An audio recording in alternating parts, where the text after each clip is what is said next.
Здравствуйте, ребята! Суммативное оценивание за четвертую четверть. Задание на слушание. Откуда берется молоко? Как делают хлеб? Как можно развлечься в деревне? Как вы думаете, ребята, предположите, о чем пойдет речь в тексте? В тексте пойдет речь о том, как можно отдохнуть и узнать много нового в деревне. Прослушайте аудиозапись 2. Номер 2. Про летние детские экологические лагеря.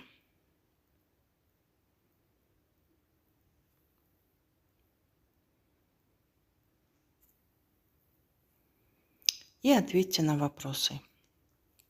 Какие навыки приобретают дети, отдыхая в европейских лагерях? Они научатся доить коров и делать сыр. Чем гордятся ребята? Ребята гордятся тем, что получают за труд небольшую оплату. Чем занимаются дети в первой половине дня? Ухаживают за животными, убирают дом. Какую помощь оказывают дети фермеру? Ухаживают за животными, убирают дом, участвуют в приготовлении пищи. Какова идея, основная мысль текста? Летние детские экологические лагеря безопасны для детей. Задание на говорение. Выберите одну из предложенных тем и создайте диалог в парах. Например, можно выбрать одну из этих предложенных 7 тем. Например, здесь диалог на тему «Солнце, воздух и вода – наши верные друзья».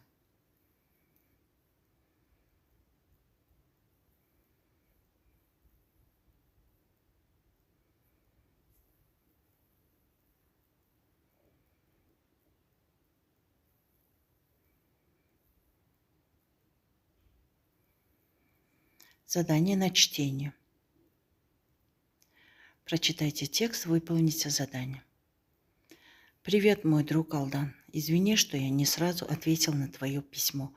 Я был очень занят в последнее время, потому что завтра очень важный день для меня – соревнования по футболу. Ты, наверное, понял, что я люблю футбол. 2 года назад мы с другом записались в секцию по футболу. Мой друг, весельчак и балагур Азамат, бросил это занятие, а я увлекся. И ты знаешь, я сильно похудел, стал быстрее и сильнее.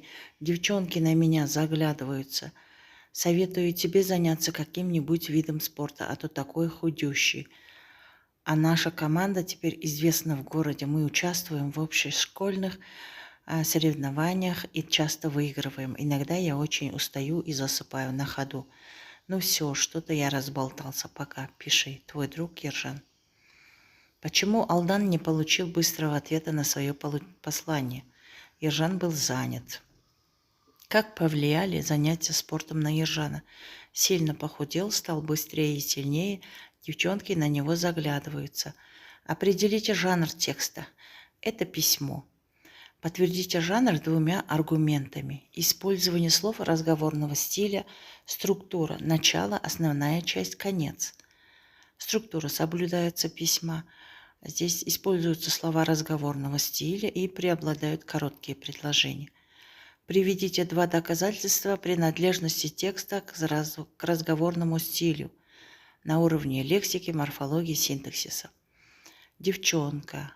Здесь, в тексте присутствуют слова разговорного стиля. Девчонка, балагур, весельчак, засыпать на ходу, разболтался. Письмо и использование языковых единиц. Вы должны написать письмо, выбрав одну из ситуаций, объем 80-100 слов. Соблюдайте структуру письма, правильно пишите безударные падежные окончания и используйте безличные конструкции. То есть вы должны выбрать одну из тем.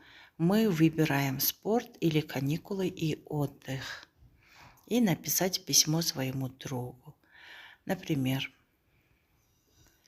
здесь письмо на тему каникулы и отдых. То есть Самат пишет о прогулке в лесу. Нет, Самату пишет его друг о прогулке в лесу. Привет, Самат, как твои дела, как здоровье? У меня все отлично. Сегодня мы всем классом ходили на прогулку в лес.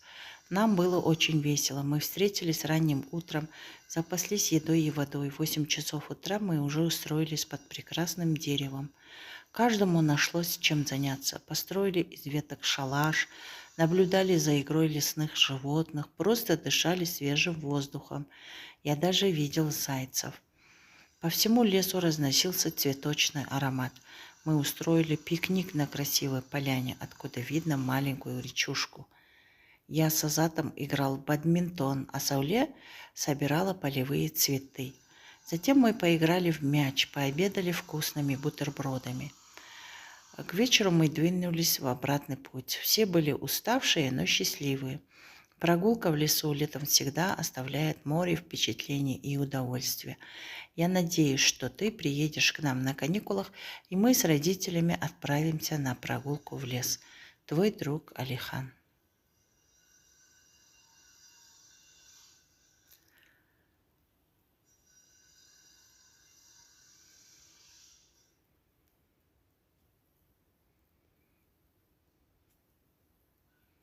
До свидания, ребята. До следующих встреч.